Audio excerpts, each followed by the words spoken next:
পঞ্চায়েত ভোটের প্রস্তুতি হিসাবে যেটা একটা গুরুত্বপূর্ণ অংশ, সেটা হলো পঞ্চায়েতের ভোটার লিস্ট তৈরি করা। তা গতকালকেই ভোটার লিস্টের ফাইনাল পাবলিকেশন হয়েছে। এই ফাইনাল পাবলিকেশন অনুযায়ী টোটাল ভোটার হয়েছেন 12,94,060 জন। তার মধ্যে মেল আছেন 6,58,589, ফিমেল আছেন 6,35,460 জন এবং আদার্সের আছেন 11 জন। এই আমাদের 35টা ব্লকে এই টোটাল 12,94,060 জন ভোটদাতাদের নাম অন্তর্ভুক্ত হয়েছে।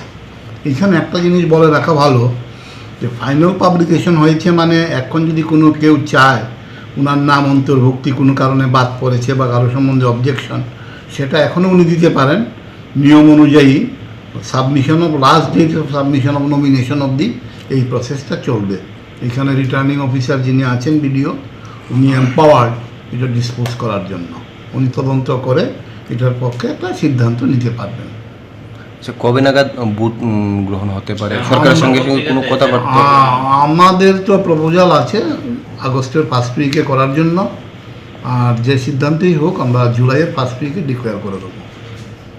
সরকারের সাথে কি এই বিষয়ে কথাবার্তা হয়? হ্যাঁ, কথাবার্তা হয়ে গেছে।